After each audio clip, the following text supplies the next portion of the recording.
Hello again, everyone. Welcome to another edition of Saying I Want to Lead a Party.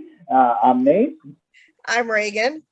and thanks for checking out the show, subscribing, leaving a comment, finding us on Patreon, giving us a what's up on any of those relevant platforms as well. Helps other people discover the show, and we love hearing from you. So, who are we doing this week? So I thought we would delve back into politics and work on Dan Crenshaw. So some people may be familiar with who Dan Crenshaw is. He used to be a Navy SEAL, and he actually lost his eye in his, I want to say, third deployment. Um, You may also remember him if you ever happened to watch Saturday Night Live. They were doing a weekend update, and Pete Davidson made a comment that a lot of people were just like, no, don't do that. And so Dan Crenshaw came on, and Pete apologized to him and then made a joke about Pete and Ariana breaking up. So that was a bit of fun.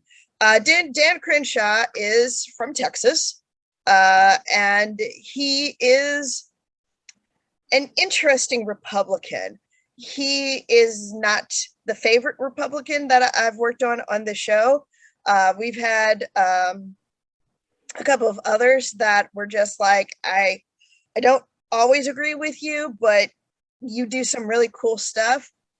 Dan Crenshaw seems to be the Republican, today's Republican, who's not as far as Josh Hawley and Ted Cruz, and definitely not as far as Marjorie Green Taylor or Taylor Green.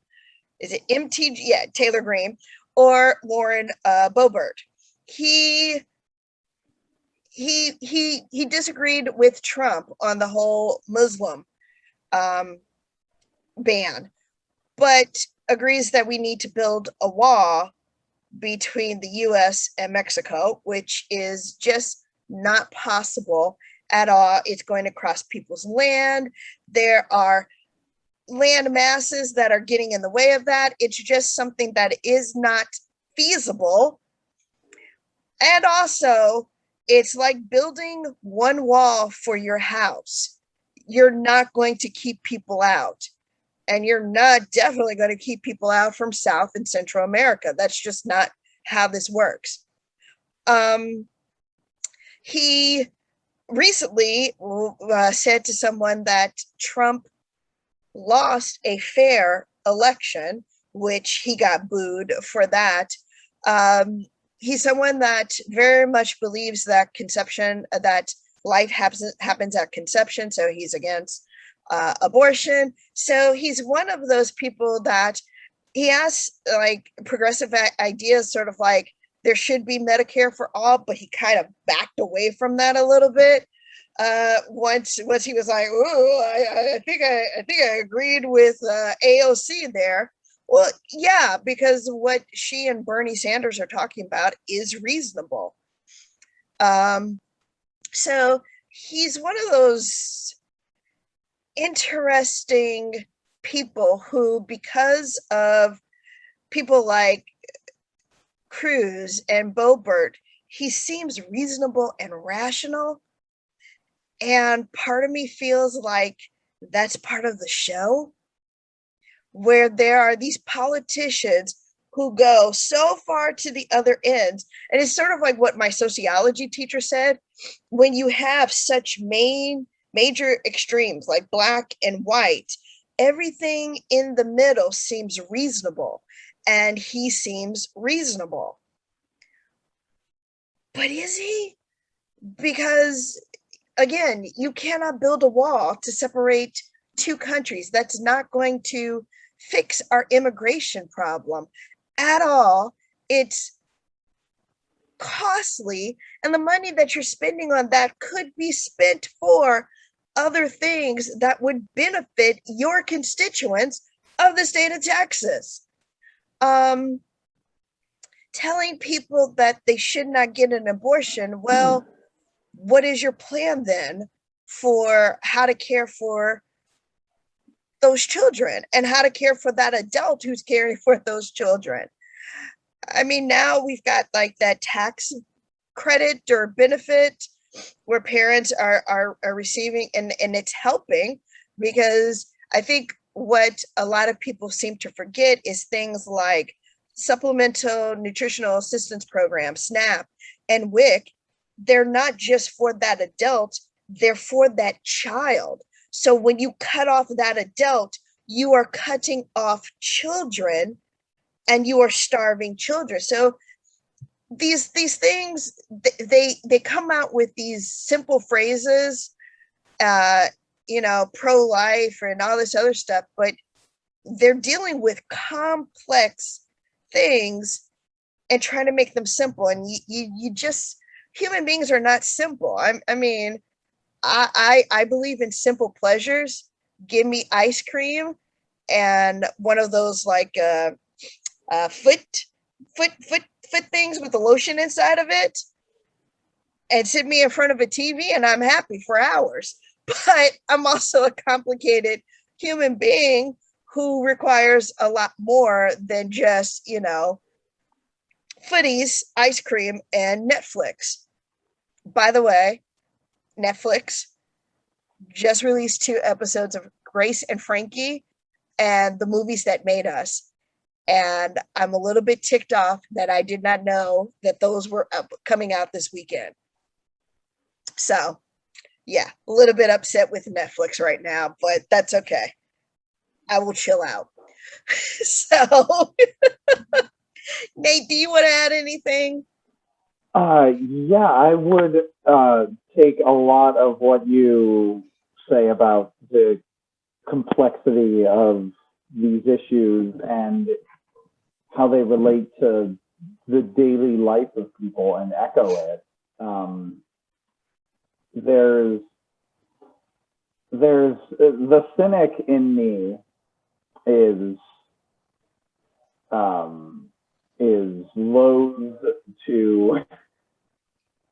loath to dismiss the possibility that he's taken a lot of these stands, and I don't know if he believes all of them because he wants votes, right? But that you can say that of, in theory, any politician. That's the Right. cynical view.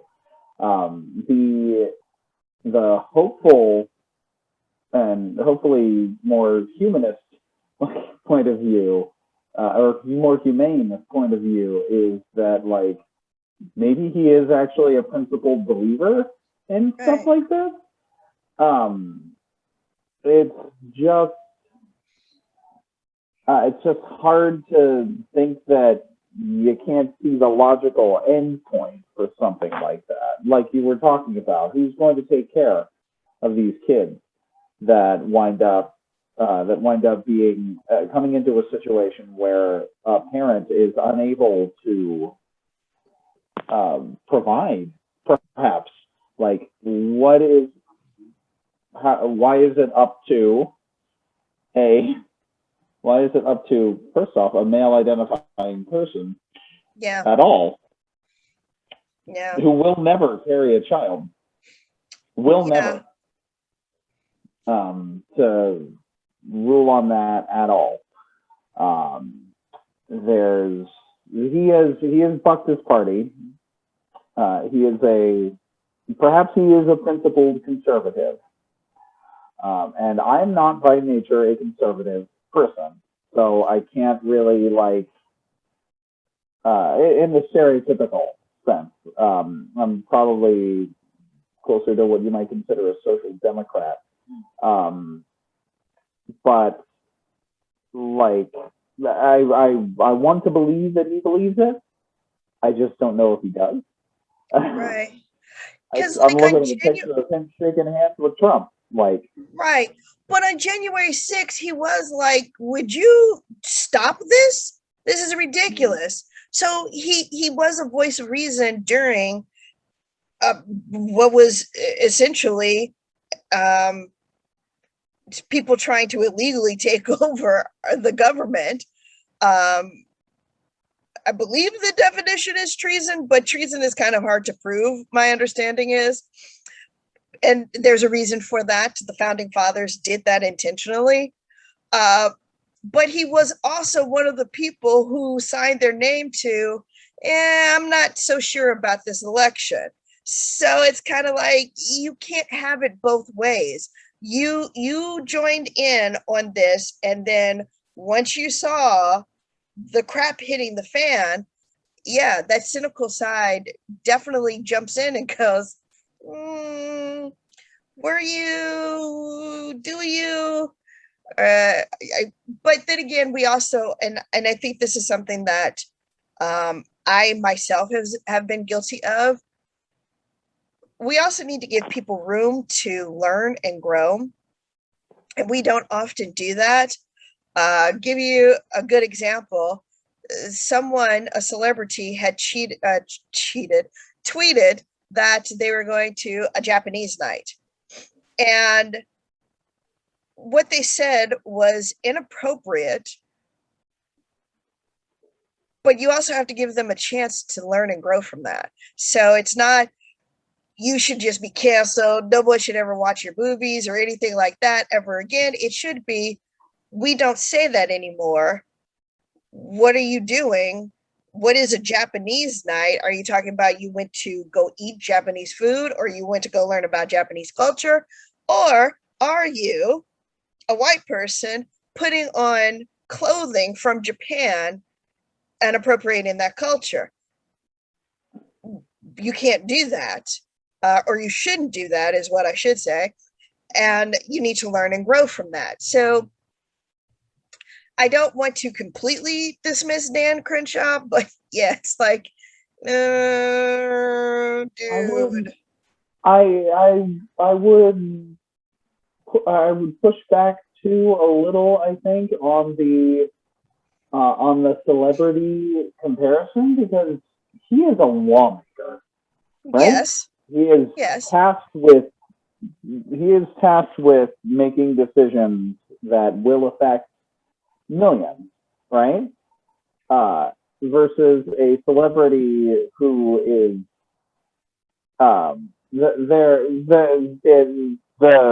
the effect of that is more. It's still harmful. Yes. It's more diffuse. It's and both are worthy of analysis for sure. Yes. Of their effect. But we also have celebrities getting into politics and politicians becoming celebrities because of these bad boys right here. My screen is filthy, so I'll do it this way. To those bad boys right there. So, I mean, it's not uncommon, and it's not outside of the realm of our history that we've had celebrities become politicians. I mean, Hamilton in his time was a celebrity. He was a politician, but at that time, he was definitely a celebrity. George Washington was a celebrity. So, and then I think we even talked about this, where we talked about Lincoln. Part of the reason why Lincoln was able to become president, having just served his government for such a short period of time, is because of, in part, to his celebrity. So I get what you're saying. Celebrities and politicians, how they affect our lives are different. But today, where you have the Democrats having Cardi B, Chris Evans, and Scarlett Johansson do all these things where they're like, hey, people get out and vote and do all this. And then you have at the RNC, you've got, Schwarzenegger was there, and then you also had Dwayne Johnson. They were there in the past, but now like Dean Cain and stuff like that. There is now that mixing of the two. That separation is not truly there any longer.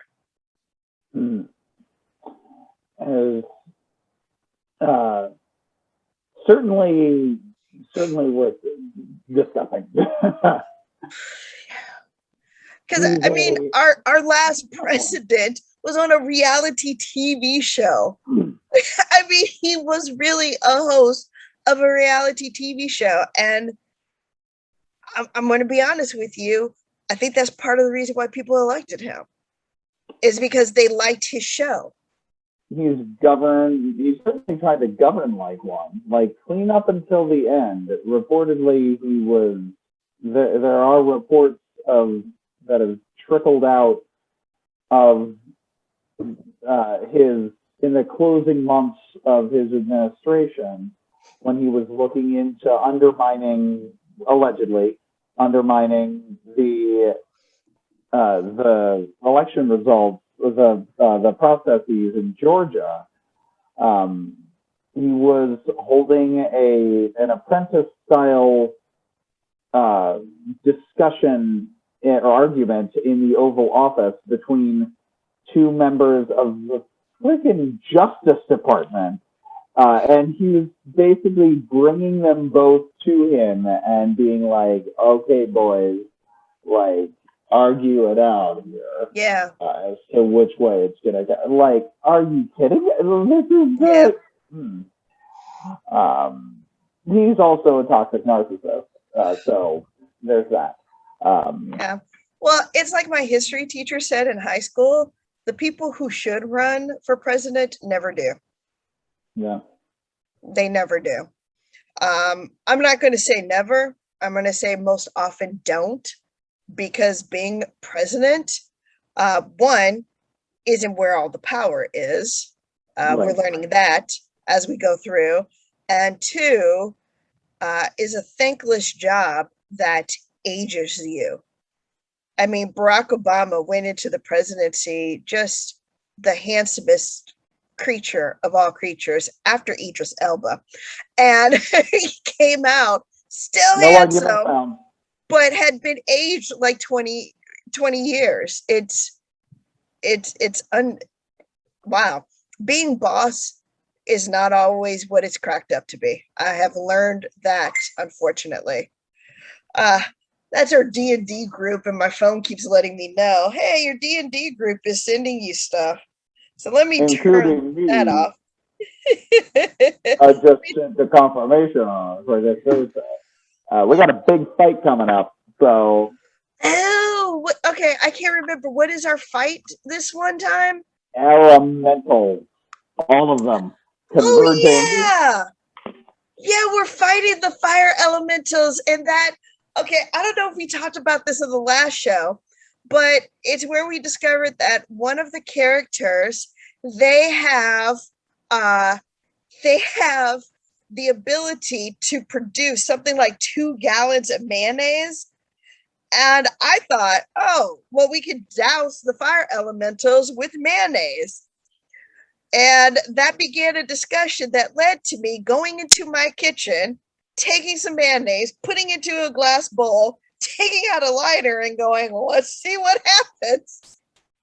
How do you know if your guess is correct? What do we have to do? We have to try it, right? Right. You have to experiment. And we learned through Google and also through actual experimentation that, yes, mayonnaise can burn, and that it may not be effective against fire elementals at all. No. So, yeah, we won't be doing that. We're so screwed. We are so screwed. No, we're not. No, we're not. No, we're not. Okay? It's going to be fine. It's going to be fine. And if we die, my Benoit character, their friend, would be a... trying to think of what a female version of Tom would be. Tommy. Okay, Tommy Hiddleston will take over for Benoit. So it'll be fine. Cool. Yeah. All right, so let's get into Dan Crenshaw, shall we? Yeah. All right. What are we thinking for race here? He is, to me,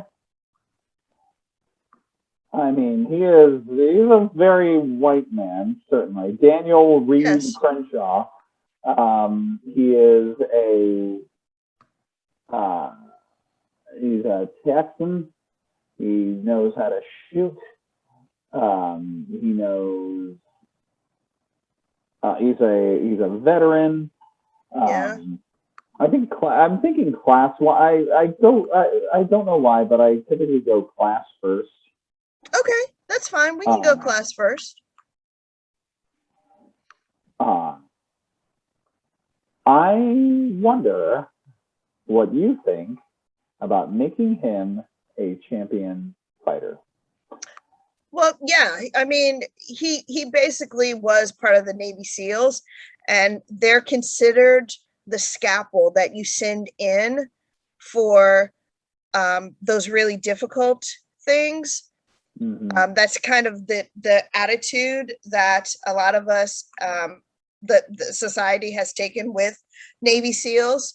Add to that, there have been several accounts that Naval SEALs, the soldiers in the Navy SEALs, that sometimes it went very intense with them, and led to some really horrific stories that came out of Afghanistan at that time.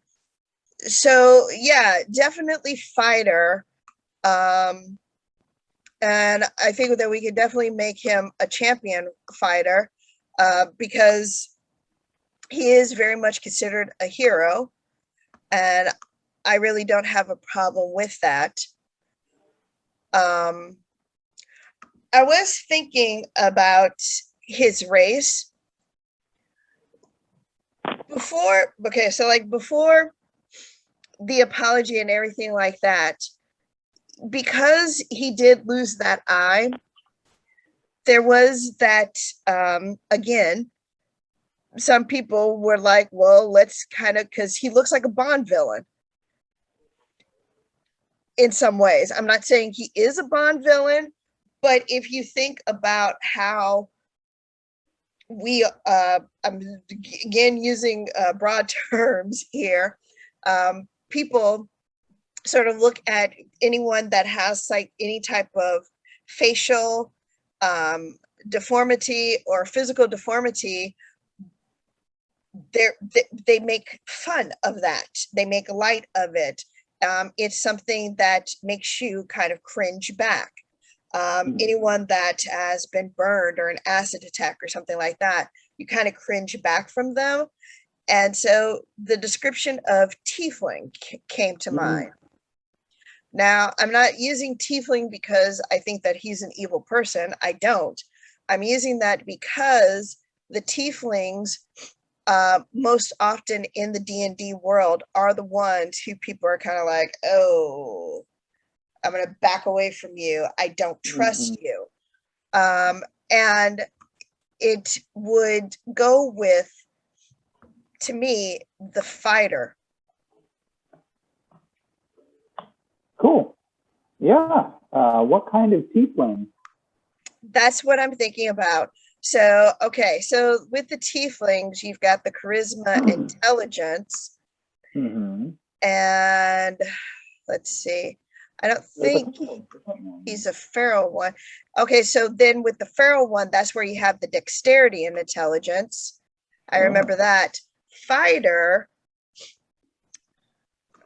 What is it again? I'm going to cancel this for a second because I want to see.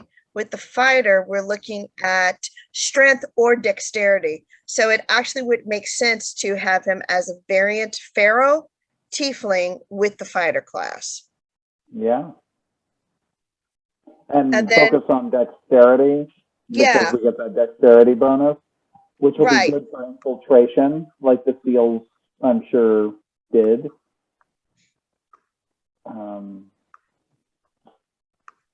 That would go well with him. Okay, so we've got him. All right, so I've got a couple of things I can choose: Devil's Tongue, Hellfire, or Winged. Oh my gosh, he can fly. Yeah. Wow. Ooh. Talk about infiltration. or he can have burning hands. Once per day as a second level spell. When you reach 5th level, you can cast Enthrall. That's a bit more like social interaction. There's Vicious Mockery, Enthrall spell. Charisma is your spellcasting ability for that.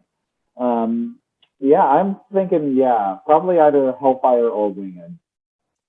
Hellfire Winged. Ooh, ooh, ooh, ooh, ooh. I'm a fan.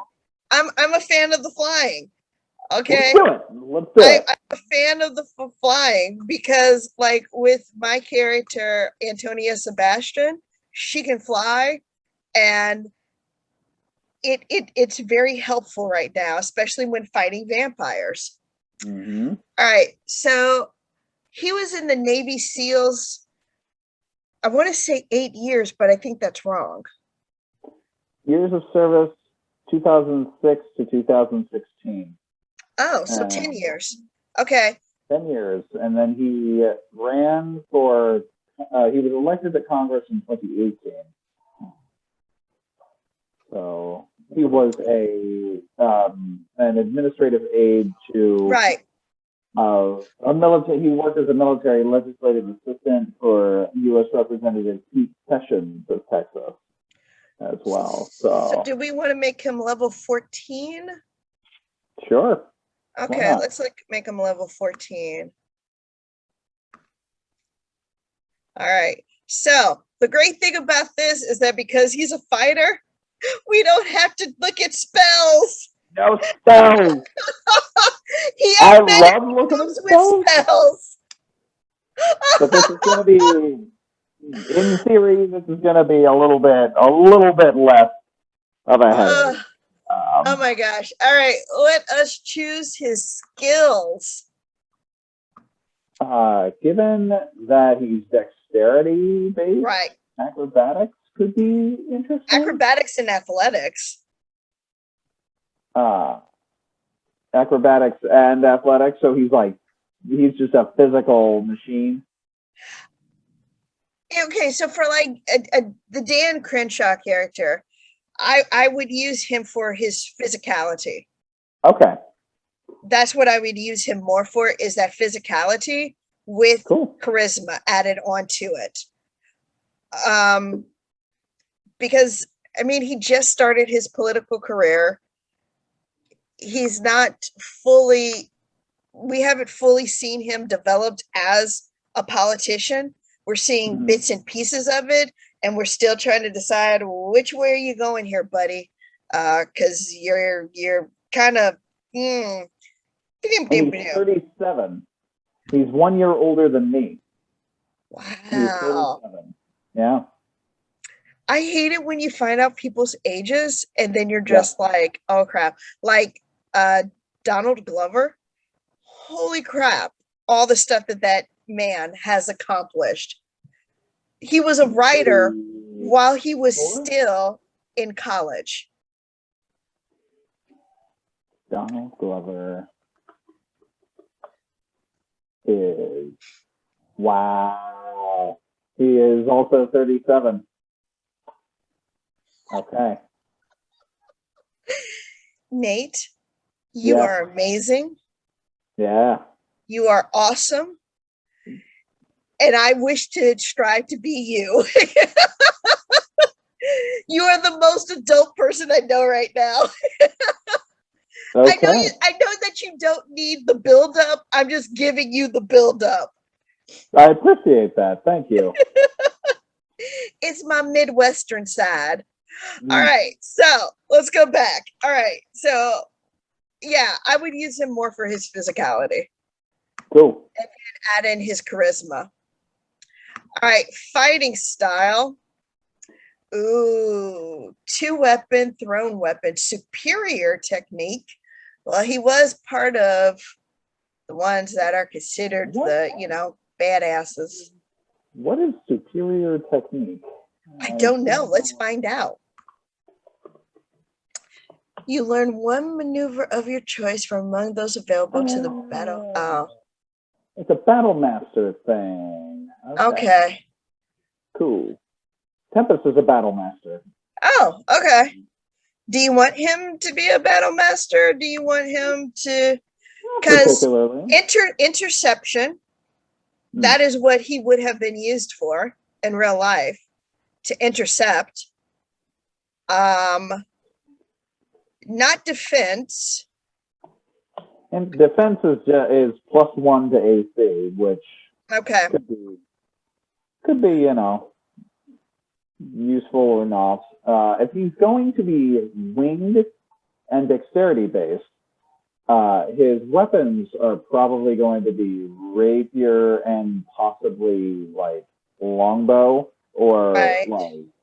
like ranged, like either up close or really far away, so he can like fly and like take pot shots at people. Maybe. Okay. Interception is where he can protect his party. Okay. Which To target within 5 feet of you with an attack, you can use your reaction to reduce the damage by 1d10 plus your proficiency. You must be wielding a shield or a simple or martial weapon to use this reaction. So somebody within 5 feet of you.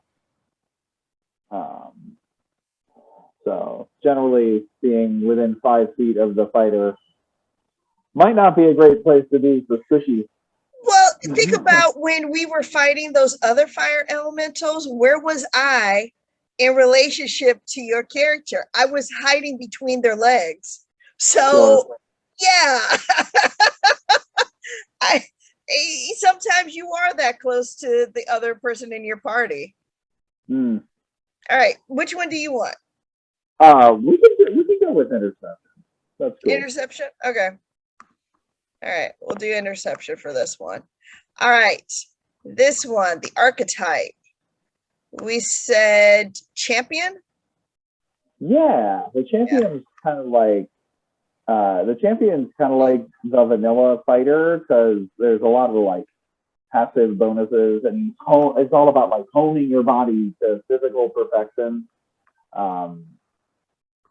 There's a lot of ability score improvement, and they get an additional fighting style. Yes. Okay, so there we go. All right, do you want to do the superior one with this one? Superior one, or dueling, or maybe archery. Archery. We would definitely give him a longbow. Yeah, we definitely give him that. Let's see. Archery, a +2 to attack rolls you make with a ranged weapon. He would have used ranged weapons. Yeah, I don't know if he was like I don't know in what capacity he was working. But they would have been trained in that. Probably. Yeah. Probably. Yeah. I mean, they would have been trained in a bunch of stuff. All of this I'm getting from Demi Moore's movie. Yeah. Was it G.I. Jane? G.I. Jane. Yes. Yep. Okay. All right. So let's go to abilities, and then we will play with his ability scores. All right. Cool. Do you want to do point buy or standard array? I know, right? I don't know. Because we're looking at his dexterity and charisma. Those are the two that we're going to beef up like right away. Probably, yeah. And then probably some con in there too, because he's a fighter. Right. Everybody needs hit points. Yes, they do. Yeah, so if we do point buy, we can hit those 3 up pretty quickly. Sure. And fighters get more ability score improvements than anybody else. So we'll have a lot of room. Okay, so already as a tiefling, he gets a +2 to dexterity. And a +1 to intelligence. Right. Okay. No, maybe not +1. +2 to dexterity for sure. Right. And I think, it's a +1 to intelligence. So do we want to so we can give him a 15, and then that'll automatically put him at 17. Cool. And then we just have to beef up that dexterity score a couple of times. charisma, we can make that a 14 or a 15 and still have 9 points left. Let's go with 14. 14, okay. Yeah. And then constitution, 14? Yeah. Okay. So then his intelligence score is a +1. So we could give him like a 10 for intelligence and a 10 for strength. Cool. And then it's just on his whiz saves that he'd be kind of screwed on. Yeah. Yeah. He'd be a little bit screwed on those whiz saves. All right. Let's start beefing up those scores, shall we? I'm so excited. Dexterity. You know what? We got to come up with something where we do like a musical interlude while I'm doing this part, because this is so boring as hell. Okay, next one is charisma, right? I think so, yep. Okay. We'll beat that up a little bit. Hi. What, Oh. you want to be on YouTube? There he is. Oh. He's feeling better, too, which is good. That's good. What did he eat? Did he eat something? We're pretty sure that the first round of diarrhea was a bit of spicy beef with a lot of jalapeno stuff on it, which just like nuked his insides. And he had diarrhea for a while, and then we got him on probiotics and stuff like that to settle him down and harden him up and all that. And he was doing okay, and then he ate something else off the floor. I spilled a bunch of salt, like spiced salt, on the floor. I think he might have licked it up, and so he got diarrhea again. So we got him on pro and antibiotics again, and he has been pretty good since that. We're about halfway through the course of antibiotics, and his dumbass has not eaten anything off the floor. Oh my gosh. Yeah, I just discovered that my cat today, this evening, while I was getting some things ready, actually reached up into my plate and started eating part of the barbecue on my plate. So he's not going to be happy a little bit later on today. And I'm not going to be happy when I have to clean that up. So that's going to be a ton of fun. The joy of pets. They keep us young. They keep us young. I honestly don't understand how people do pets and children. Okay, not saying that the two are interrelated, but they are entities that you have to care for, and entities that are consistently trying to kill themselves. Yes. Children are actively trying to kill themselves. All the time. All the time, until they get into their 20s. And then they kind of slow down on the whole, oh my gosh, I could actually die doing this.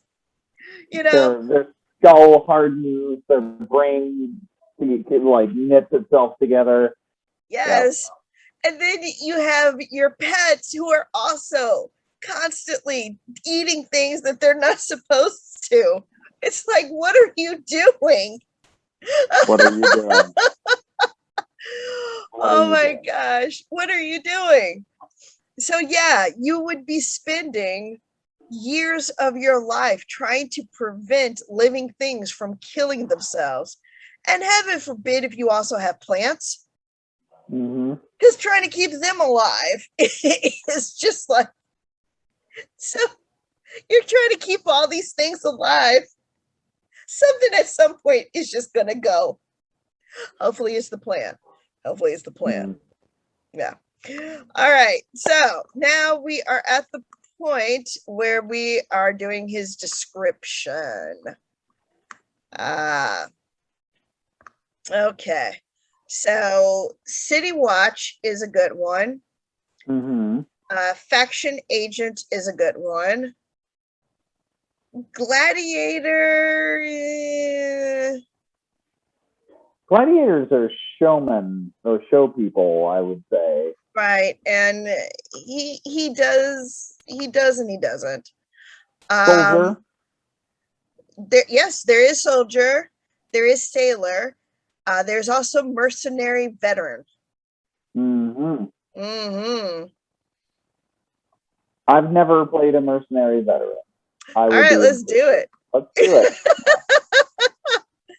A sellsword who fought battles for coin. Now, I have known service members, including a dear friend who is a quite an accomplished DM of his own. He's also spent a couple of years in the Marine Corps, so they take issue perhaps with framing things as being mercenaries, necessarily. Right, and we're not saying that he is a mercenary or that he ever did anything like that. We are not saying that. We are not putting that in. This is a fictional character that we are basing on an actual human being, and we're just adding in the background of mercenary veteran because it's fun for the game, not for the human being. So I'm going to say that again. We are not saying he sold his services. No, we are not saying that. All right. That's an enticing role play and exploration and combat possibility, right? Yes. Like those are the three pillars of D&D: exploration, role play, and combat. So he's got some choices here. Yeah. Like the chill, silent rain, and the blood axis. I guess we don't have to choose that right now. I guess we can say that as part of his story. Consisting solely of elves, legendary mercenary company operating out of Everesca.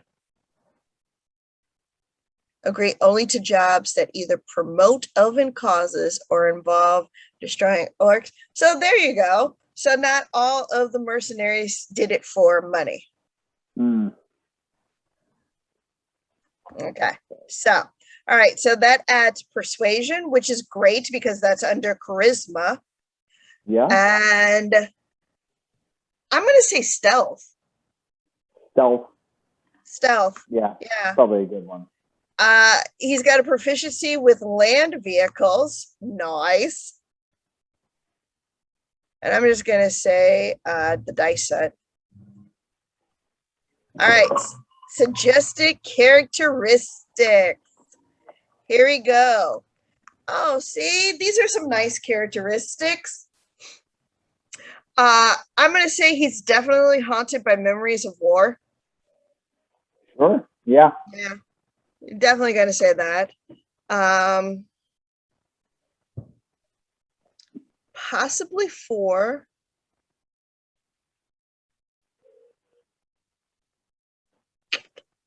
Yeah, 4. Okay. Yeah. Okay. These aren't bad. Greater good. Our lot is to lay down our lives in defense of others. I do what I must and obey just authority. When people follow orders blindly, they embrace a kind of tyranny. That might actually apply to him. For his party, he does seem a bit chaotic. He's still very much a rank and file, but he was the first. He's one of the first ones to say, no, he lost that fairly. You know, versus that whole, hey, everybody, let's. In that case, is he towards the lawful end and they are chaotic? Okay, so it depends on how you're looking at it. If you're looking at it outside, then yes, he is more towards lawful. If you're looking at it from inside their party, he is probably considered chaotic. Because he's going against the party orthodoxy, and the party orthodoxy is right. So I think that if we're looking at playing him in a party, he might be a little bit chaotic. Okay. Inside the party, and that adds a little bit more fun and spice to this. That would be enjoyable. Yeah. One definitely. Three. Yeah. He would probably and five. Five. Those who fought beside me are those worth dying for. Yeah. One of those three.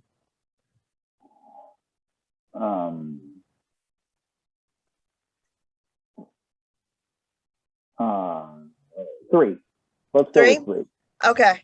All right. Now we're in the flaws. I'd rather eat my armor than admit when I'm wrong. Ooh. That would be a good one. Yeah, because his hatred isn't blind and unreasoning. Yeah. Yep. There we go. That one works. All right. So we've got our abilities, our description, and now our equipment. Ooh. All right. So equipment. For this one, he's flying and he's also got stealth and a couple of other things. So for him, we're probably looking like for Simone, a breastplate. Sure. Yeah.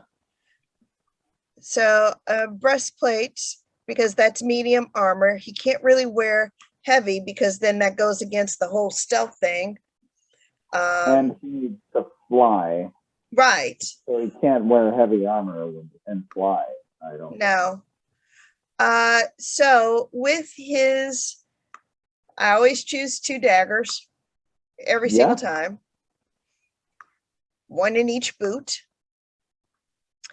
We gave him archery, right? Archery, yeah. He needs a longbow. He could use a boomerang and a longbow. Cool. All right.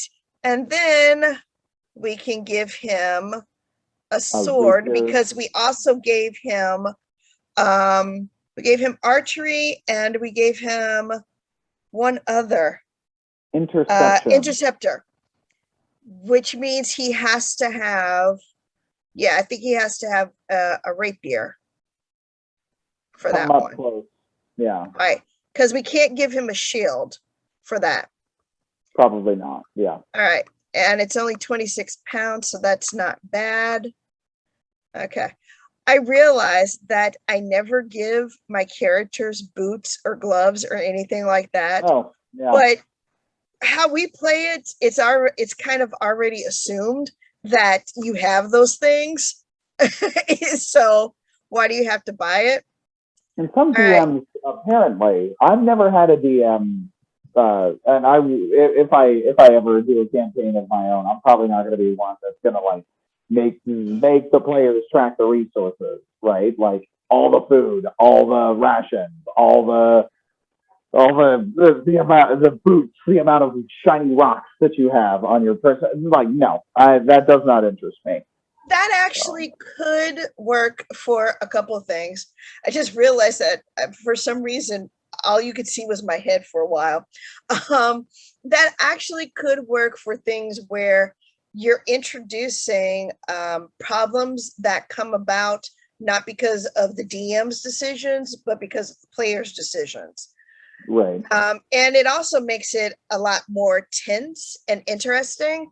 It's sort of like setting up the drama, because if you're not paying attention to your bullet or your bolt or anything like that, you're going to wind up being in a situation where you're not going to be able to fight at all with this character. Okay, he's ready to go. All Let's see right. him. Drum roll, please. You didn't do a drum roll. What happened? 116 hit points, an armor class of 16, and an initiative of +8. Yeah. Go, Dan, Cool. go. A +12 on his boomerang, a Nice. +12 on his longbow, and a +10 on some of these other things. Holy shit. His stealth is a +10. His persuasion is a +10. And his acrobatics is a +10. Champion has some cool stuff too. There's like there's I think something called Remarkable Athlete, where as a fighter, Indomitable, you can re-roll a saving throw that you fail. You got to use the new one. You can use it twice per long rest. The champion lets you do some funky physical stuff. So if you want to like kick the door down or some craziness, it gives you some bonuses to do some funky like athletics and acrobatics checks. Okay. So that Let's could be see fun. here. He should have. Isn't he supposed to? I thought he had a spell that he could use. He's winged though. The winged tiefling. Oh, that's why. Okay. Because flight because apparently flight in D&D is broke as hell.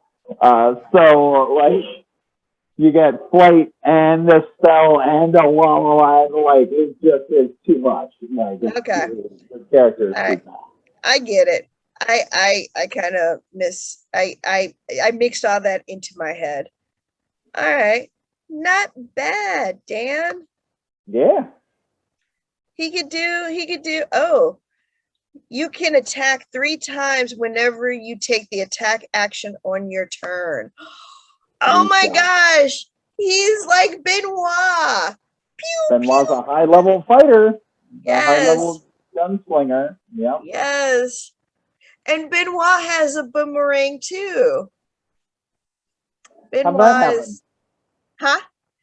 How'd that happen?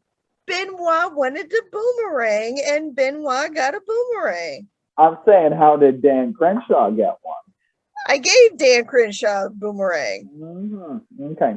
Why wouldn't I give Dan Crenshaw a boomerang? Because you have gotten to know that boomerang pretty well. Which certainly, I remember it took us a while to get it too. Like we were. Well, because the people that I asked to build the boomerang did not know what I was talking about.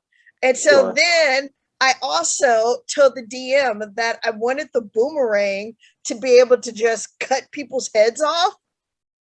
And so for that to happen, it had to go through a magical process. So we had to, so it took a little while for me to get the boomerang. Dan, just give him the damn boomerang because, okay, I mean, if you want a backstory, all right, here's the backstory. All right, Dan Crenshaw. Hey. Oh.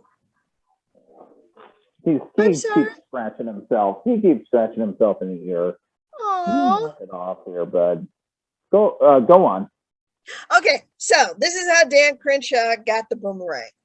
While he was off on one of his battles, he and his team fought a group of, let's say, elves.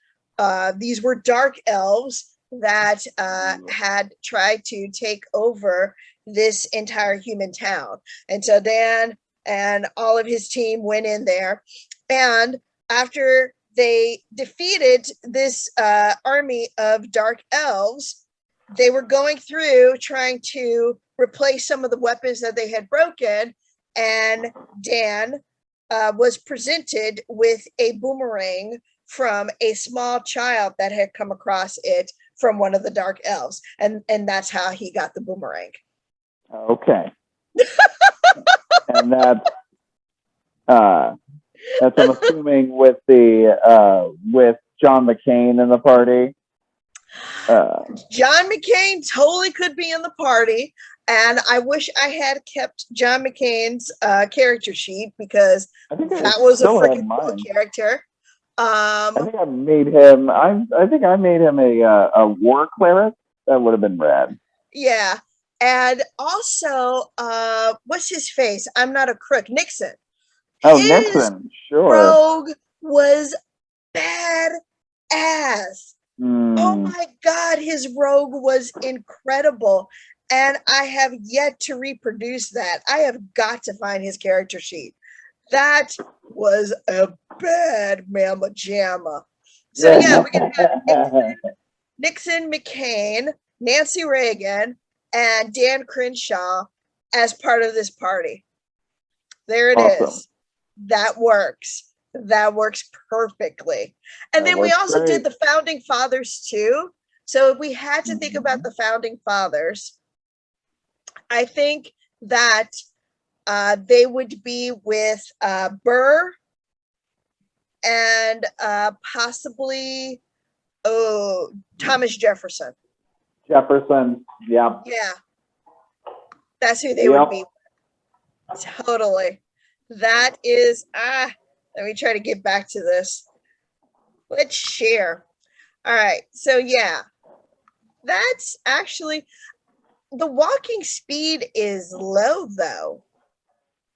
Oh, is he? I mean, it's 30 feet, which seems kind of low to me, but I guess it's not. Standard. Really? That's standard. Okay. Oh, his modifiers here. So yeah, we got the charisma and the dexterity maxed out. Constitution, we'd keep working on that. So yeah, his only problem would be if he ever had to do a whiz save, he's screwed ish. Whiz saves are pretty common, so yeah, so he's screwed on that one. Dexterity is, I think, the most common, and then whiz is like up there. Dex, con, and whiz; those are your three big ones. Okay. Okay, I know. All right, his ear is acting up, and he scratched himself. Oh, okay. So it sounds like we're going to have to end this one early. We're going to call it. We're going to call it for dog ear. All right. So thank you all for joining us. Yes, thank you all for joining us. We got to take care of the doggies and the pets first. So we will be back next week, and then next month we're looking at putting together another boss fight, and we'll see how that goes. That was a lot of fun, and we'll probably be bringing back our friend Liz Getty. So thank you again for joining us. Don't forget to subscribe, like, check us out on Patreon. We need help because we would like to go back to live, but it requires a lot more financing with that. So join us on Patreon. And in fact, if you're on with us with Patreon, you get to see these videos a week ahead of everybody else, and you'll be invited to the boss fight. All right. So I'm Ragan. I'm Nate. All right. Say goodnight, Nate. Good night, Nate. Thank you for joining us on another episode of So You Want to Lead a Party. Please click the subscribe button, the like button, and don't forget to ring the bell. And if you enjoyed this week's episode, check out last week's video or the YouTube suggested videos.